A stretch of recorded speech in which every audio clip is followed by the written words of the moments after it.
And I asked him, I go, Jim, why do you train? I'm going to go talking to 20-somethings. Why do you train? And he goes, well, hell, I still want to be able to carry my golf clubs on the course when I play. I still want to occasionally slice it long. And I want to be able to get out of my king-size waterbed. And this was the point he made. He said, if I'm not strong, I can't get out of the thing. But that's a victory for him, right? The king-size waterbed, all right. He didn't care about big biceps, you know. He cares his cholesterol's good. And he's way stronger than any other 80-year-olds I see around under most circumstances. And I asked him, I go, Jim, if you're lucky, how will you die? He goes, I'll play golf, I'll come home, have dinner, I'll fall asleep, and I'll never wake up again. That'd be a pretty good way to go.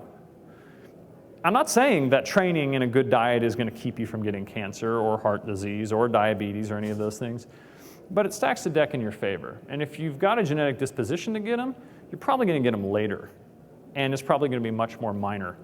And if you're training correctly, the way in which you train between the ages of 30 and 70 is probably going to look pretty similar.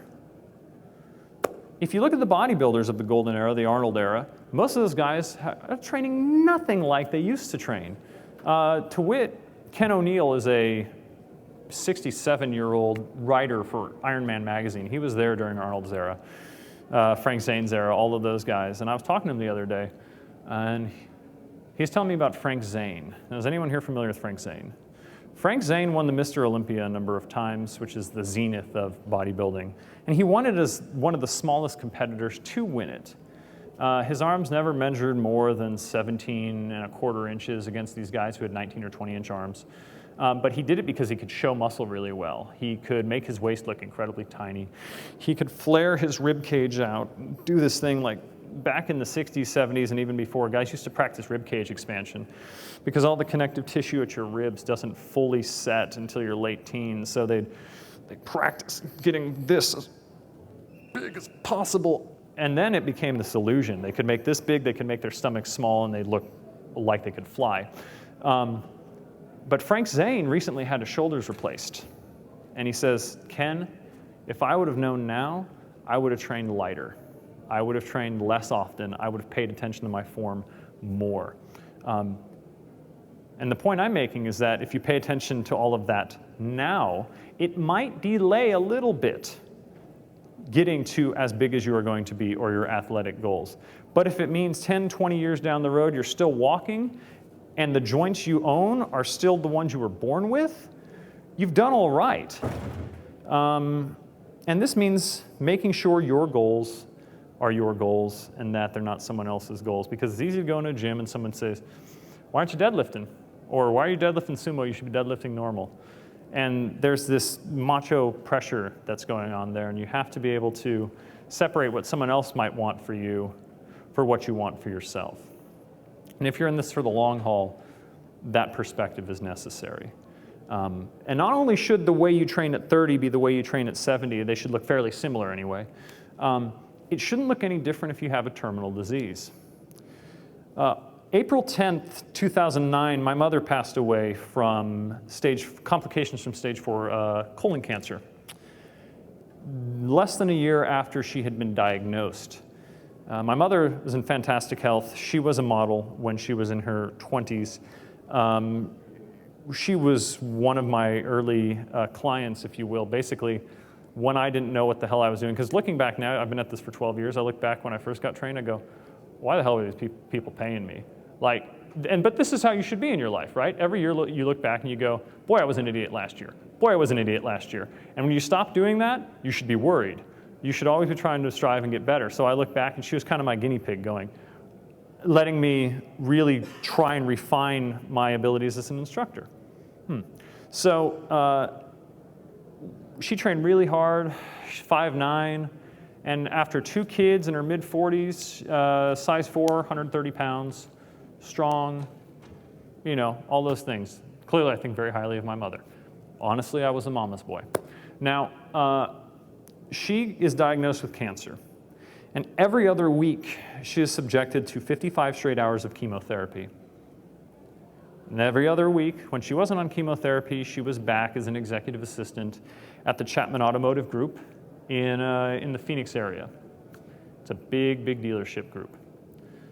So that was the way she was. And she couldn't train, and she missed it so terribly. She used to train twice a week for 30 minutes. And now that she had cancer, she couldn't train at all. And in a move for normalcy, that's what she wanted. She missed her training so much. On Christmas Eve, 2008, I was back home and I was able to put her through one last session. I didn't know it was going to be the last session, but one last session of a workout. Down at the old gym I used to work at. Put her through Med-X leg press, overhead press, dip, pull down, compound row. We used about half the weight she'd previously used. She worked her tail off, and she sat there drinking water, huffing, heaving. If you do a high-intensity workout properly, you are sufficiently winded because you've cranked your anaerobic system so hard that your aerobic system has to deal with all that substrate. It just doesn't disappear. Your aerobic system gets a superior workout. She's sitting there, and she goes, that feels like it used to feel, even though she was much weaker and shaky. And so in my head, I'm thinking, all right, well, she's starting to turn the corner because her PET scan numbers were down, her tumor count numbers were down. They had removed the primary tumor, but when she was diagnosed, it had already moved into her liver. It had already metastasized. And the next step was going to be direct radiation in through the liver. So I gave her a yoga DVD. And I said, well, try and ease into this. See if you can do this because I'm not there to train you. And who knows when you're going to feel like training.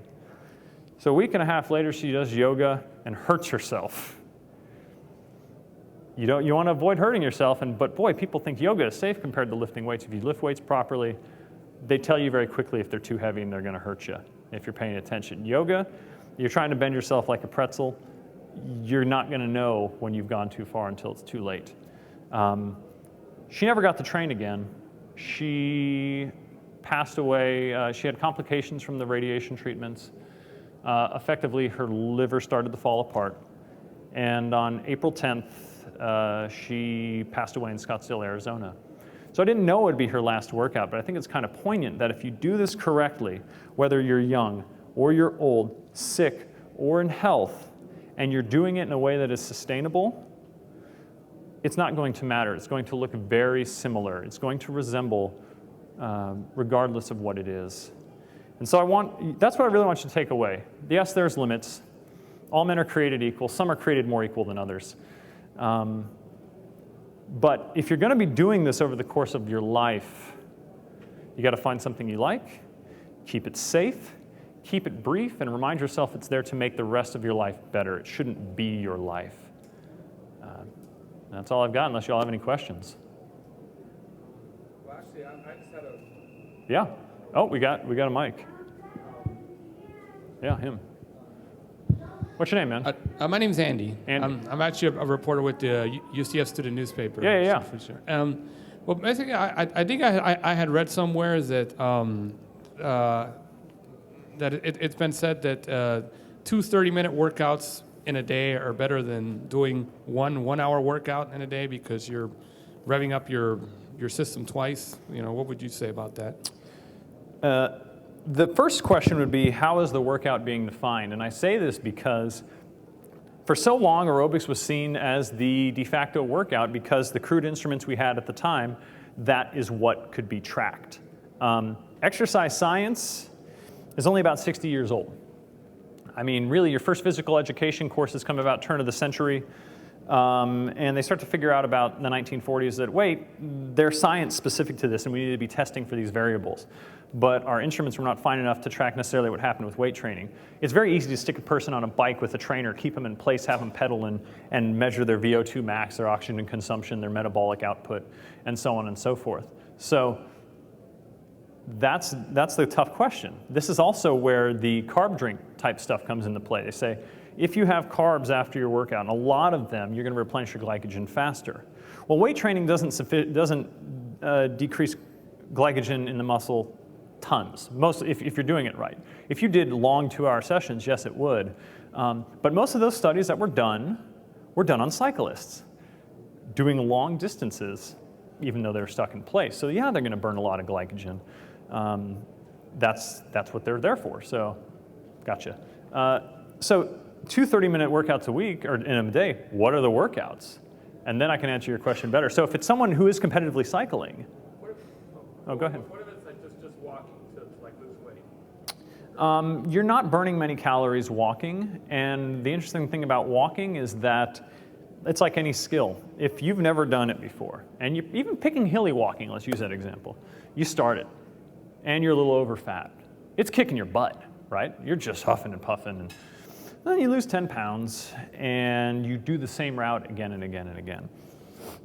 It's not burning nearly as many calories. There's less body mass, which you're lugging around, and you increase the economy of your locomotion, the economy of your movement. You get better at doing what you're doing. That's why we wrote lines as kids, right? We practice A 1,000 times so we can do it without looking at it. There's an element of that. We traditionally, the shorthand is called muscle memory. That's crap. Your muscles either turn on or turn off. Neuromuscular memory might be better. You have a map buried in your head of a movement pattern. And the more you do it, the better you get at doing it. This is why, and is the confusing part, Olympic lifting. Olympic lifting is a sport. It's done with a barbell. But a Romanian deadlift is an exercise done to build your hamstrings, your glutes, and your lower back. It too is done with a barbell. This is confusing to the average person. Do you pick up a football and do anything else with it but play football? No. Do you do anything with a basketball but play basketball? No. But you have at least two different sports in an activity that you use a barbell for. This is why it gets confusing for the layperson when we talk about science. And that's the distinguishing point you need to make, that there are things that produce an exercise-like effect. Walking. Walking is great for a lot of things. It keeps the gray matter in your head as you get older, and it keeps your hippocampus at size, which is your librarian of your brain, takes the information that comes in, files it so you can go get it again. People who walk regularly, especially as we get older, tend to have a larger hippocampus and more gray matter. Walking is good for a lot of things. Weight loss is not one of them unless you've got your calories tanked. And I wouldn't even recommend doing traditional cardiovascular activity unless you like it. People traditionally do it because they've assumed this aerobics, it's all about training your heart and your lungs. You have to go through your muscles to get at the heart and the lungs. The most aerobic thing you do is sleep. Only your heart and your lungs are cranking along, your muscles are as relaxed as they're ever going to be. And again, I referenced Doug's presentation on the website last year because he explains, you've heard of the Krebs cycle. This is like 10th grade biology, right? And I'm not saying this like to dumb it down or anything, but your body's going to use ATP, that's the muscle's currency, and it's going to use that to power contractions, okay? And then when that runs out, and it's going to run out quick, you're going to then have to start taking the sugar that's in the muscles and running it through glycolysis to make more ATP. And then the byproduct of that is going to get run through the Krebs cycle, and then it's going to go through the electron transport chain. All of this is to make more ATP, and you can think of it as a funnel. Each step producing X amount of byproduct. And so you do your weight workout, and you're left with a whole lot of this byproduct. That's all stacked up at the mitochondria, which is what deals with lactic acid, or lactate, as we call it. That is going to have to be used for energy. And the aerobic metabolism is when the mitochondria is producing the energy demands of the muscle tissue. Whether it's in real time, or whether it's dealing with it post hoc. Doing it after you've done your workout, because those substrates have to be dealt with. There's a certain environment the cell likes to keep, and that environment is not a whole lot of lactic acid built up inside of it. It has to be dealt with. So I like walking because I've got a nice park near my house, I've got 3 dogs, they demand it. So I walk about 2 miles a day, in addition to all the pacing I do with my clients. I'm up typically at 5, training people at 6, done by 1. Then it's napping in Xbox. That's what it is. But I do not recommend people take up traditional aerobics unless it's something they like. You like riding your bike. In Austin, tons of people like riding their bike.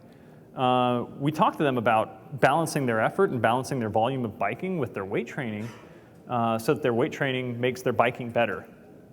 I'm not in there to make them good weight trainers. I'm in there to make them better bikers, so they bike farther with less effort. But if you're just trying to get lean, and you want to get freaky lean, then aerobics might be necessary, because you can run out of calories real quick, and then doing some aerobics will increase your caloric burn, and you're back losing again. But most people, if you train intensely, and you don't need to add additional aerobics if you're doing it right in the gym. Like I said, unless you have a sport that you have to train for, then you got to do it. I mean, that's the way. That's skill conditioning, though. That's very specific. So intensity is the key then, 15 minutes of an intense workout instead of an hour of a less intense workout? Mm-hmm. That's correct, but you can go in between, because if you're new to the gym, your 15 minutes are not the same as my 15 minutes, partly because you don't know how to get those high threshold motor units quite yet. I can have you hold a real heavy weight, but that's not going to last very long, and it's not, you're trying to sidestep your biology in that sense. So as you get stronger, you get better at recruiting those muscle fibers, you achieve a more complete exhaustion, which is saying my 15 minutes is different than your 15 minutes. So early on, you might need more time to achieve a good exhaustion, but the intent is that you're able to gradually increase the intensity over time. Sometimes that's weight, sometimes it's how you're handling the weight, moving slower, moving in segments. There's a lot that can go into it.